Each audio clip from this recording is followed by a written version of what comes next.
ನಮಸ್ಕಾರ ಸ್ನೇಹಿತರೆ. ವೈಭವ ಆರ್ಭಟಕ್ಕೆ ಆಫ್ರಿಕಾ ತತ್ತರ ಕೊನೆಯ 4 ಓವರ್ನಲ್ಲಿ ಬಂತು ಬರೋಬ್ಬರಿ 10 ಸಿಕ್ಸರ್. ಇನ್ನು ಈ ಬಾರಿಯ ಅಂಡರ್-19 ಏಕದಿನ ಪಂದ್ಯದಲ್ಲಿ ಸೌತ್ ಆಫ್ರಿಕಾ ವಿರುದ್ಧ ವೈಭವ್ ಅವರ ಆರ್ಭಟ ಮುಂದುವರೆದಿದೆ.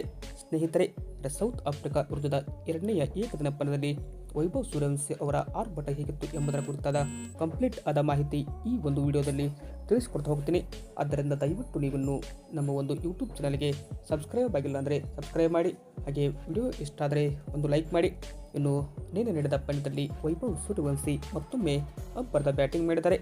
ಅಂದರೆ ಈ ಬಾರಿ ಅಂಡರ್-19 ಏಕದಿನ ಪಂದ್ಯದಲ್ಲಿ ಕೂಡ ಸೌತ್ ಆಫ್ರಿಕಾ ತಂಡವನ್ನು ಚಿತ್ರ ಮಾಡಿ ಹಾಕಿದ ಈ ಒಂದು ವೈಭವ್ ಸೂರ್ಯವಂಶಿ ದಾಖಲೆ ಕೂಡ ಇಲ್ಲಿ ಬರೀತಾರೆ.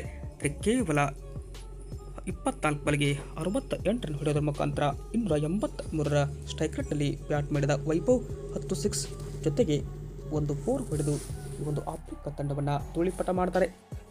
ಇದಕ್ಕೂ ಮೊದಲು ಬ್ಯಾಟ್ ಮಾಡಿದ ಆಫ್ರಿಕಾ ತಂಡ 245 ರನ್ಗೆ ಆಲ್ಔಟ್ ಆಯಿತು.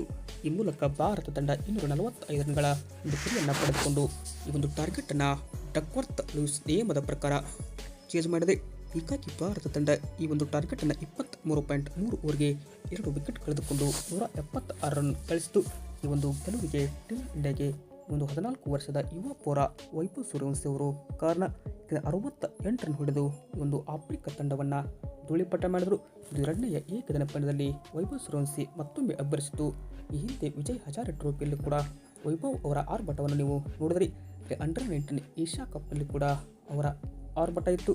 ಹೀಗಾಗಿ ವೈಭವ್ ಅವರು ಪದೇ ಆರ್ಭಟವನ್ನು ಮುಂದುವರಿಸ್ತಾ ಇರೋದು ಟೀಮ್ ಇಂಡಿಯಾ ಅಭಿಮಾನಿಗಳಿಗೆ ಗುಡ್ ನ್ಯೂಸ್. ಕಳೆದ ಬಾರಿಯ IPL ಕೂಡ ವೈಭವ್ ಸೂರ್ಯವಂಶಿ ಅವರು ಅಬ್ಬರದ ಬ್ಯಾಟಿಂಗ್ ಮೂಲಕ ಹೆಸರುವಾಸಿಯಾಗಿದ್ದರು.